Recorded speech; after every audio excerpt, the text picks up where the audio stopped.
جو ہم عیدی دیتے ہیں یہ زکوٰۃ کے پیسوں سے دی جا سکتی ہے؟ جی بالکل دے سکتے ہیں۔ اگر آپ کوئی غریب ہیں بھائی بہن، ان کو آپ عیدی کہہ کر دے سکتے ہیں، لیکن نیت زکوٰۃ کی ہونی چاہیے، ٹھیک ہے نا؟ دل میں نیت زکوٰۃ کی ہو، عیدی کہہ کر، گفٹ کہہ کر، تحفہ دے کر آپ بالکل دے سکتے ہیں، کیونکہ بعض اوقات ہم زکوٰۃ کسی کو دیں تو اس کی دل آزاری ہوتی ہے۔ اچھا، ایک تو یہ صورتحال ہے کہ آپ نام بدل لیں۔ یہ ایک ہوتا ہے کہ آپ کو عیدی دینی ہے، آپ نے کہا زکوٰۃ بھی ادا ہو جائے، عیدی بھی ادا ہو جائے، یعنی عزت نفس کا کوئی مسئلہ نہیں ہے، یہ ایک الگ مسئلہ بن جاتا ہے۔ یاد رکھیں کہ زکوٰۃ کی صحیح ادائیگی کی شرط یہ ہے کہ انسان تمام ذاتی مفادات اس سے جدا کر لے۔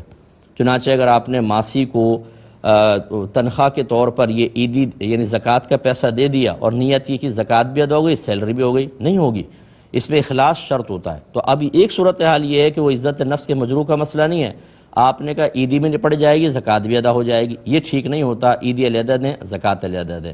ہاں، اب اگر یہ ایسی صورتحال ہے کہ عیدی تو آپ نے دینی ہی ہے، مثلا 100 روپے دینی ہے، لیکن غریب ہیں، آپ چاہتے ہیں 1000 دے دوں، 900 زکوٰۃ کے اندر نیت کر لوں، یہ ایک الگ چیز ہوتی ہے۔ اس میں آپ عیدی کہہ کر ہی پورا 1000 دے سکتے ہیں، کیونکہ اب عزت نفس مجروح ہونے کا اندیشہ ہے۔ لیکن یہ دو مفادات حاصل کرنا کہ زکوٰۃ بھی ادا ہو جائے اور عیدی بھی نپٹ جائے اور کوئی عزت نفس کا مسئلہ نہیں، پھر یہ ٹھیک نہیں ہوگا، پھر اس میں احتیاط کی جائے۔